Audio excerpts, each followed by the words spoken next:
Hi, I'm from the Refugee Action Campaign in Canberra, and I'm one of its BS detectives. Whenever we suspect BS is being spoken about refugees and asylum seekers, we check it out, and when we find it, we call it out.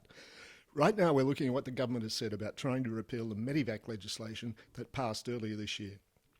Just a quick recap about Medevac. It applies only to asylum seekers who tried to get to Australia and have been kept in PNG or Nauru, most for about 6 years. Many of them are sick and need treatment not available there.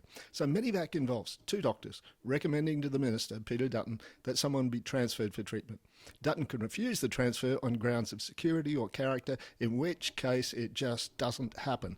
If his refusal is on medical grounds, the decision goes to an 8-person medical panel appointed by the government itself.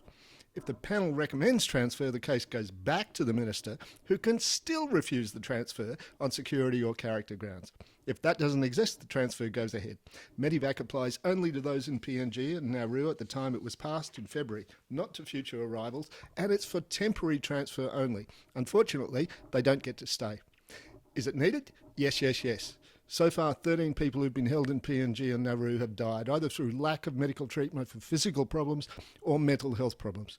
In July this year, the independent panel appointed by the government overseeing medical transfers said that in the first quarter of 2019, on Nauru alone, that's in just the first 3 months, there were 8,260 medical consultations, mostly for mental health problems, and 73 hospital admissions.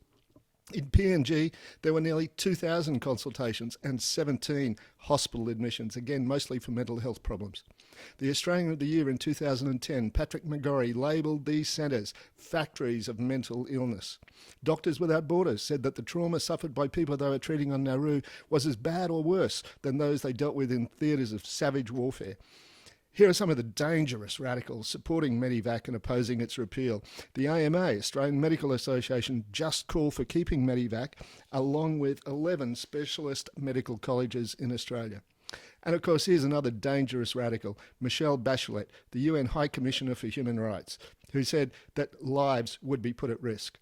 So what is the government saying? The Deputy PM, Michael McCormack, told Sky News that Medevac would allow spivs, murderers and rapists to come here. Who are they? Has anyone on Manus or Nauru been charged with murder or rape? I don't think he can be charged with being a spiv. No, he didn't have any evidence. No, that's right, he made it up. Even Sky, normally the government's BFF, called it out as incorrect. We call it BS. Morrison and Dutton said it would encourage more people to come by boat. Let's think about that. You're an asylum seeker wanting to come to Australia and you hear about Medevac.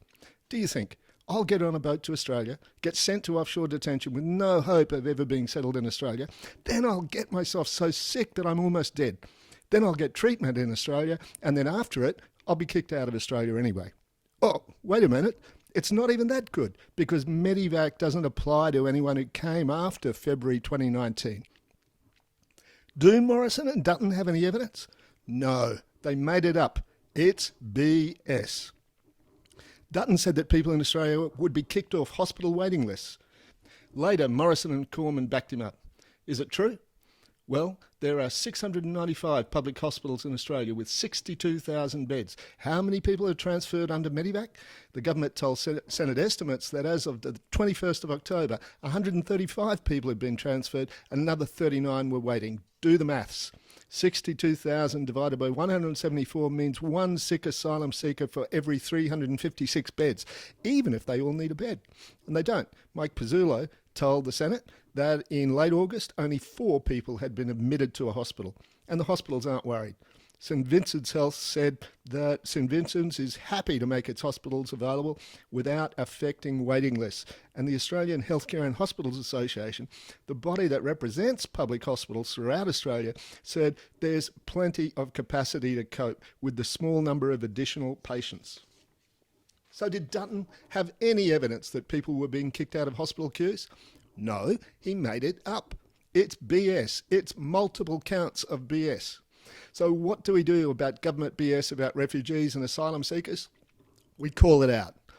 Call it out with us at rallies around the country on Saturday the 9th of November. The Canberra one is at 1 p.m. in Garema Place.